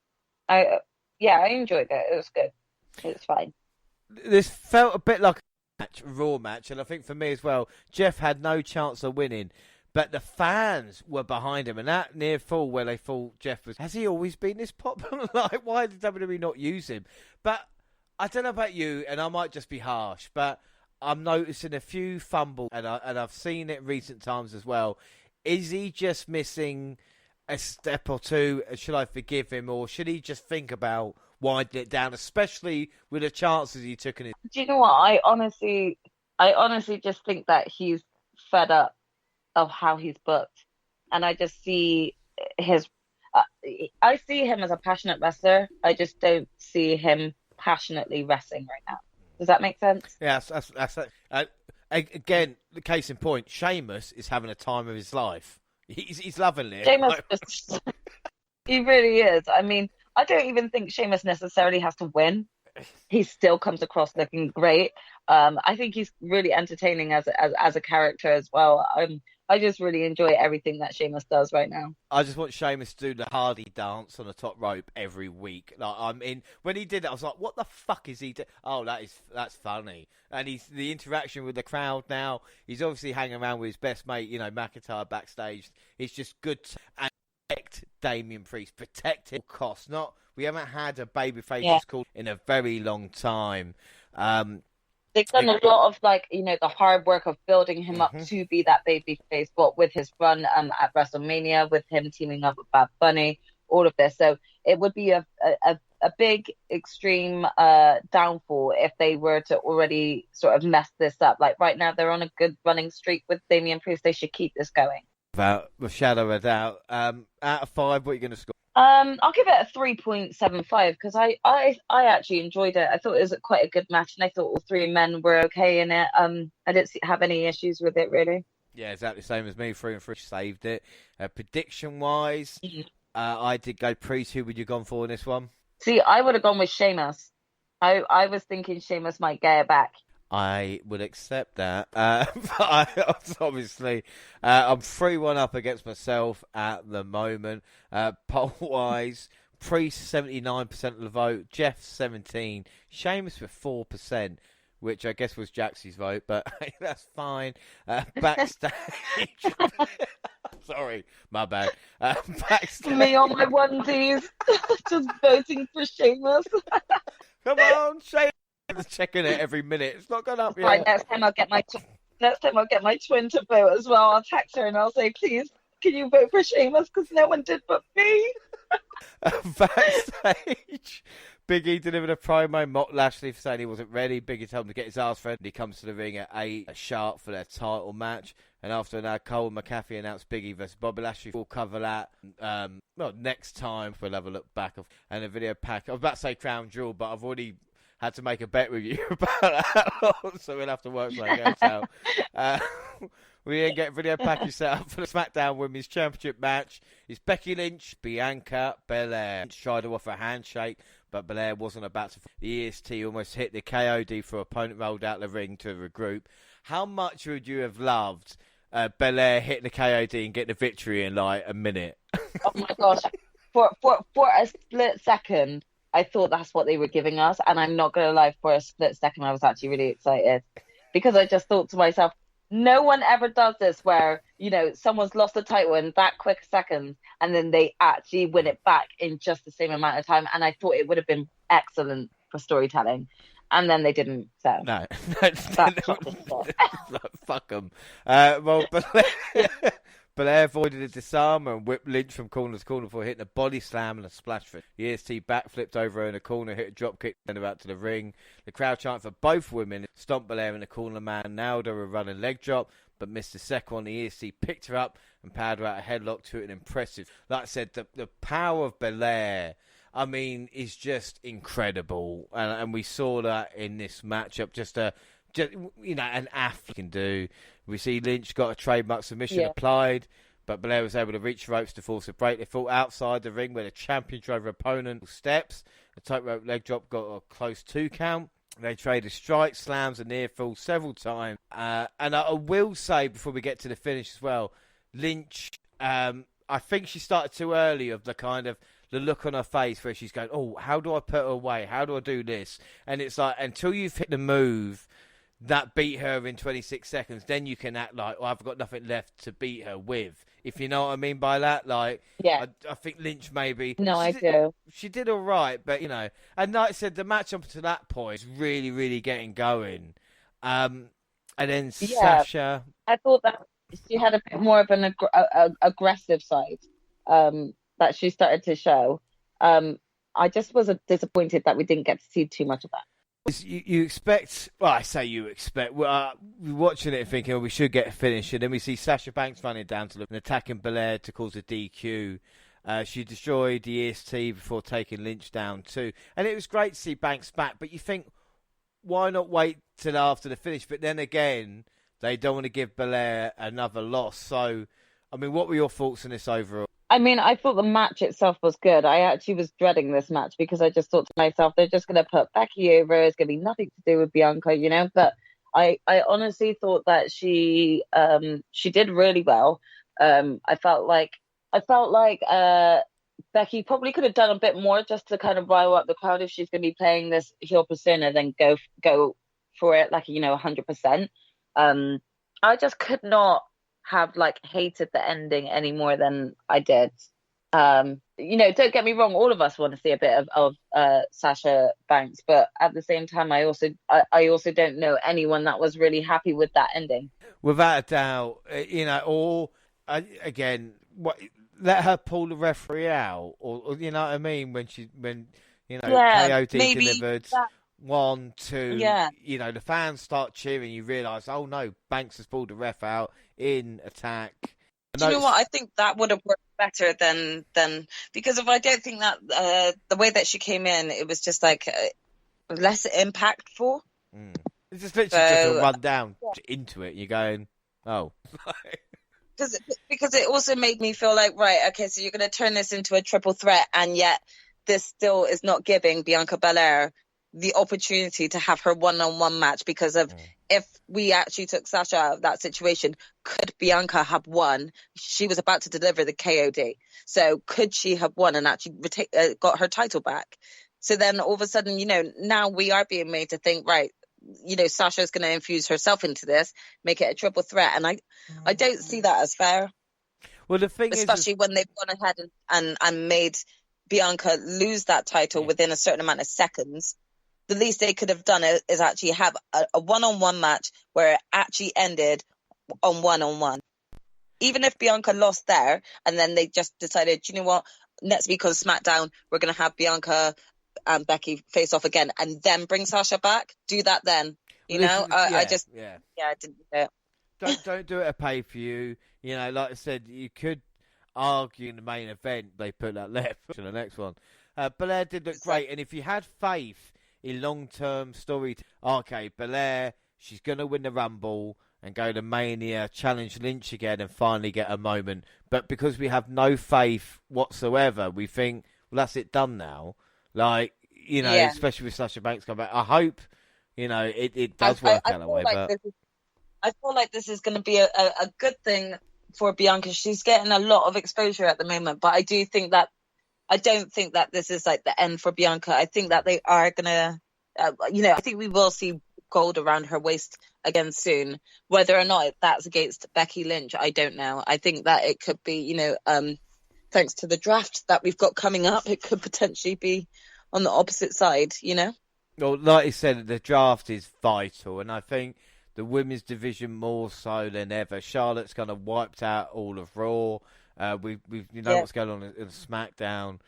Like you said, exactly. It needs to freshen up, more NXT talent coming in as well, as long as they use Tony Storm could actually turn up. Well, the thing is, Dakota Kai's gone missing on NXT for the past month. I'm going, where's she gone? Like, because you, and same with Monty. If we don't see a talent on WWE TV for a couple of weeks, we think, when did they get? It's like you start panicking. Yeah, you do start to think that. You do, shit yourself.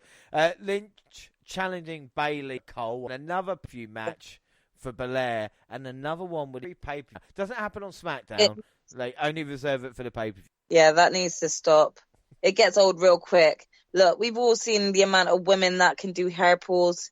It's not new that Bianca Belair has hair, so stop adopting it into the whole routine, because if anything, it just looks stupid. You've got loads of women with long hair, but you don't see Bianca grabbing Becky's hair. I get it as a novelty because of it's all in a plait, but do you know what? That doesn't have to be in every match of hers. Yeah, I completely agree. It's still great to have Sasha Banks back. I guess it was. She looked great. She looked incredible. She looked kind of like Sindel, but with blue hair instead of the grey. Like her whole outfit. It just kind of gave me that Sindel from MK vibes. But yeah, I'm excited to see what all three women do. I was just very disappointed with how they ended it. Without doubt, but it's good to see Sasha making a bank statement. Oh, terrible. That's what you did there. Out of 5, I don't know whose go it is. I'll say it's. I'm going to give it 4. I didn't mind it till the finish. If the finish and clean, 4.5.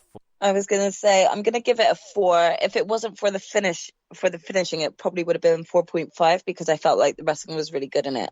Predictions, I thought Lynch would get this one. Who did you think would... who was your pick? I was going to go with Becky Lynch. Didn't really see them actually giving it back to Bianca. Although she deserves it, she'll get her chance again. So it's 4-1 for me overall. Poll-wise, Becky Lynch got 71.7% of the vote. Very, very precise. But I will say, Patrick, he, him, his... says, I was going to say neither because I believe Sasha's going to DQ both women to set up a triple threat at the next pay-per-view. And he said, actually, I want to modify this response to make it more hype and over. I believe Sasha may insert herself into the match and make it a triple threat match at Extreme Rules. So he had it and he blew it. Yes, Patrick! Woo! So proud of you. He did. How much did you have to pay to get that information? How did you find that out? But he did a WNR where he had it and then he changed it. And it's just like, no, you had it so much. You had it. No. So I just thought that was excellent. Sometimes people are so off. Shout out to Patrick. Good man. Roman Reigns made his long entrance, followed by the Demon. And Cole said the Demon has never lost in WWE before. Well, we lost to Joe in NXT. But, right, before we get to the main event, what are your thoughts on the Demon character overall? Because Finn Balor's maybe not someone we discussed that much on the podcast, but for the Demon itself, what were your thoughts? I actually do like it, and I like it because of it. It does feel more like a novelty that's not overused, overcompensated until this instance. But I mean, I actually like this sort of like split personality come from Finn because it's a complete opposite. It's a complete 180 of his actual wrestling character. So I do like the Demon. Yeah, I think the Demon's cool. I think it's, like I said, it's a character trait you can bring out. You don't have to overuse it once every, even a couple of years as well. Like we say, This is the kind of worst use of it. But even the next show, and like you said, with characters of, with the Undertaker now, that kind of mystique with dropping a ball with Bray and Aleister Black and, anybody really. Demon here. And like I said, it'd be interesting to see how they would deal with that, how WWE, the greatest booking minds, would find their way out of this. Let's get to it. Roman Reigns versus the Demon Finn Balor. And at least this was an Extreme Rules match. Out of the whole show, there wasn't a fucking... It was like, why call it Extreme Rules? This was the only one. Why is it called Extreme Rules? Exactly. Well, honestly, I was trying not to get hate, so I didn't tweet this, but all I wanted to actually tweet was, why is it called Extreme Rules when it's only the main event that's extreme? And don't get me wrong. I thought this was the reason, this was the pay-per-view where no rules applied at all. They could go all out, and they didn't. It's like the opening promo, there's only one night a year they can get extreme. They don't say in one match. Like, it's... Yeah, definitely. TLC, I mean, like, they got one ladder match. Definitely could have way much more build-up to making things a lot more extreme. So, even during the promos with Becky and Bianca leading up to it on Raw or SmackDown, they could have just done more and then made it some sort of either, chairs match or something, just like make something up. Come on.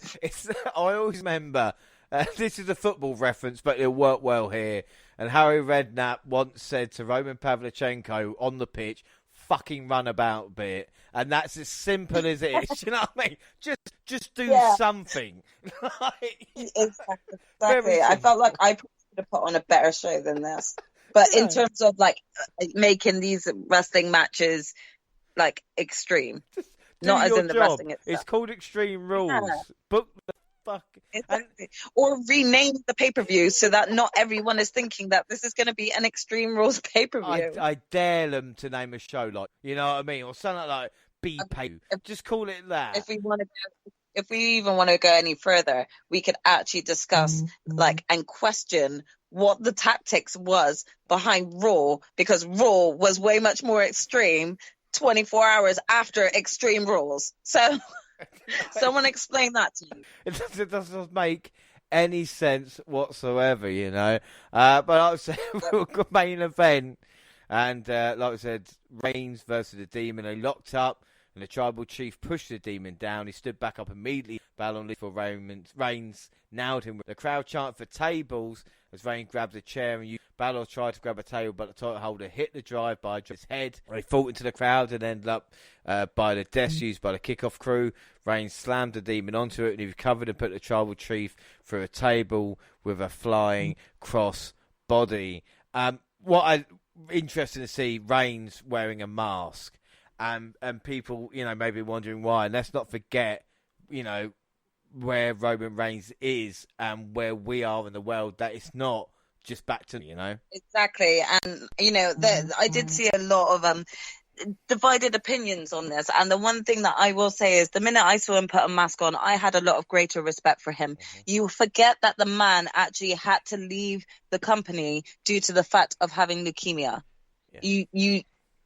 Anyone who's a wrestling fan will remember that this man, as much as he's, putting on this persona of being a tribal chief and everything like that, he has gone through a lot of health issues. You can't expect him to want to, go out and expose himself to that unwillingly. So just by putting a mask on, even albeit temporarily, a lot of like the things that I could see on Twitter, people need to calm down. It's not about him thinking he's superior to anyone. It's not about him thinking that he doesn't want to be in the same arena or vicinity as his fans. Mm-hmm. It's actually about his own health. Yeah. So people need to calm down with that. That's all I've got to say on the matter. No, excellent point. And fucking hell, did the fans love the tables tonight? If they just brought out two tables to have a match, the crowd would have gone crazy. Yeah. Sometimes it's a simple thing. We see him getting back in the ring. Reigns put Balor through a table for a near fall. They traded shots until the champ hit the Superman punch for another 2 count. The Demon countered the spear and hit a sling blade.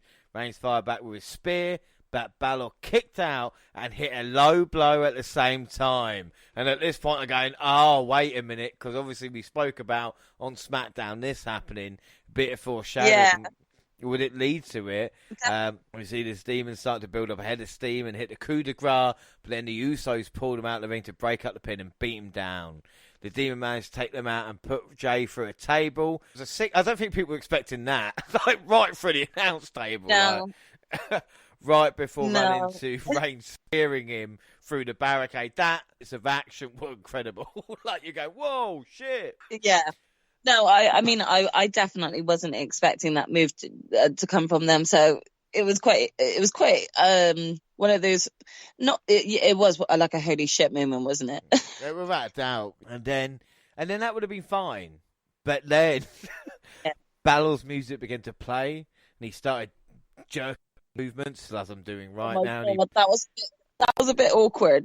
Well, especially when the lights go red and the fans think the Fiend is turning because they can't see Balor kind of pulsing. I know. He's just going, oh no. But then he managed to pop back to his feet. He's never ever done that before, any time ever. It's not a demon move. It's not his kind of specialty thing. That's never ever happened. And then he's beat the life out of Reigns with a chair and put it through a table, and then made his way to the top rope. And as he prepared for the coup de grace, the top rope broke to the mat, and Reigns finished him off with a spear. Yes, to beat the Demon, you need people who can't put the ring up. That was happening. That shit ring production is basically the end of it. And then WWE painted themselves in the corner. What do you think about the match? And obviously, what do you think about the film? It was so good. Like the match itself, it was way better than their previous match. And I think I was just really disappointed because from a fan's point of view, of course, you're going to be disappointed. Finn Balor was on a real winning streak. And if that hadn't happened to that top rope, then, we would have seen ourselves with a new champion. At the same time, their choice to do this just was a little bit. I could see why they did it. They wanted to still protect the Demon, but then don't book them into a match because you just get ridiculousness like this. Like, if I'm being truly honest, it sounded to me when the top rope buckled, it just sounded like, you know, like one of those rides at like Thorpe Park or something like that. That's just about to go off, and you hear the whole, you know. Yeah. So it was just very hard for me to then believe that the top rope just automatically fell down by itself, especially when you look at it and it just looks like, you know, like it's a lever being pushed down or something. And then you also kind of rewatch it back and you see how long it, like Finn Balor took up there when he could have definitely had already jumped off. So is all these little factors that come into play that take away from the ending. And I thought it was so good up until that point. Yeah, it was an excellent match up until like it's Reigns, and Reigns is so. I'd just like to apologise to AEW after a couple of pay-per-views ago about the finish to the barbed wire match, to the blood and guts as well. I'd like to say, watch it. If I was going to do it, and again, it's easy to be an armchair quarterback and say, I would do the Reigns with a spear on the demon, either on the top or that, and go through the ring. You know, how mental they got the pop from the crowd of, oh my God, he broke the ring. Reigns could pull the demon back out. And the other thing I hated at the wrong time, if he'd have been beaten by Reigns and then the music boom, pop back up again, then you're protecting that character. Go, yeah, he lost, but the demon is still there. The other way around just makes him look like a fucking idiot. Yeah. You put him through a table, pin him. Like, don't go up the top, especially with all the smoke about and all. It just made demon, and it made me think as well of like, is Finn said he's not signing a contract? Do they want to just kind of ruin the demon character like they did with the Fiend too long? And I know that's negativity, but you can't help but think that after a while, you know, you go, why are you just this money and you're fucking not only it up? that, it really doesn't help when you know how bitter WWE officials, or Vince, should we say, can be. So, it's really difficult to kind of like look at this, and even though it was a great match, it's really difficult to then take anything other than what the ending was away from the match, you know? So I feel like the ending really just moved, just stopped the flow of how good the match actually was. And the question is, it's quite a big question, is Roman Reigns worth it? Like, again, I know he's been one of the most entertaining things on the... But if you look at people he is kind of beaten, you talk about Kevin Owens, Daniel Bryan over the company, Braun Strowman over the company, and now something like Finn Balor. Look at Cesaro, who was challenging for the championship. Now where is he, you know?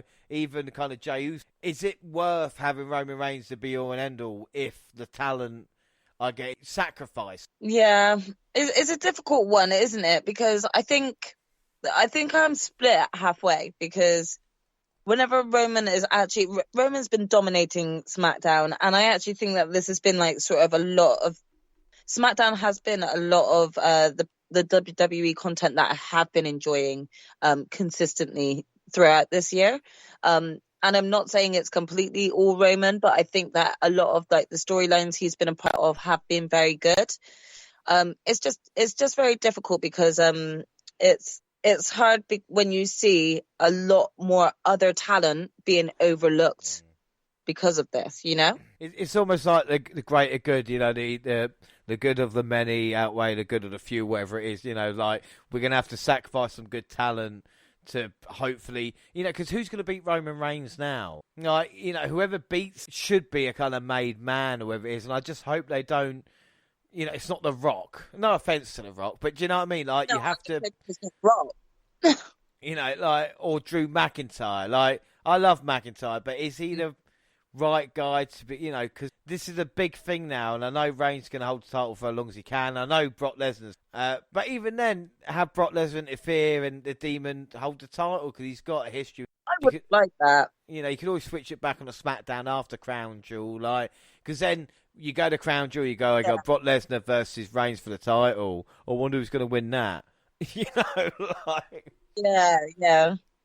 But like I said, overall, I mean, what are you going to score out of 5? I'm going to give it a 4. I'm going to give it a 4.5. But I feel like the ending just really let it down, because I feel like it was just like a funfair ride. Well, I've put the finish. I think that is the fairest comment I've ever made. If I could quote anywhere, it would be Extreme 2021. The finish sucked. Prediction wise, I did go Roman Reigns. Who would you have gone for in that one? Surprise. I mean, I would have gone with Roman. Got 4-1 overall. No, for 2. I was 5-1 with final there. Poll-wise, Reigns of the vote. So overall, as a pay-per-view then, if I just look at the scores that we put down, you have got 4-4. So what is your overall match of the night? Do you know what? Surprisingly, I'm going to actually say that my match of the night was the first match, which was The New Day versus Bobby Lashley, AJ, and Omos. So The New Day with a 6-man. Yeah, I've got to say the main event, even though... And again, it's when the finish doesn't want to make you want to watch the product, you know you're not leaving the fans happy. Just kind of like... You watched it. The different pay-per-views for AEW. You watch the end of more, and then you watch Stream Wars and go, yeah, I'm all right for a couple. Actually, I think I'll be all right for a month. Yeah. The only reason I bring it up, of course, the next time you're on will be AEW, but we're still talking about Extreme Rules. So the match, my main event, who's the MVP of the most valuable? I'm going to say Bobby Lashley. I think he just came across like such a beast. I kind of really just want him back out there and just dominating with a title around him again. I think for me, that Bobby, the aggression is on point. Never lose that, Bobby. That's what I'm saying. But move Bobby to SmackDown and then just have him take the belt off Roman. Do it. Oh and then we'll get Brock versus Bobby instead. Do it. Book it right now. This Bobby versus Brock would fuck him up. That's what I'm saying right now. Oh my God, I would love to see that. I'd actually rather, I would personally, without having to have you like try and trick me into coming to watch Crown Jewel, if they actually announced Bobby Lashley versus Roman Reigns, Bobby Lashley, versus Brock for it on there, I would have hands down watched it. Well, you never know. They might change it up soon. Mine's got to be Bianca. Enjoy what is just a pure power. And you see it so many times with wrestlers meant to be and the other wrestlers just giving them all the help in the world. But Belair doesn't pick you up and throw you. And it's just that pure athleticism. There's not a better athlete.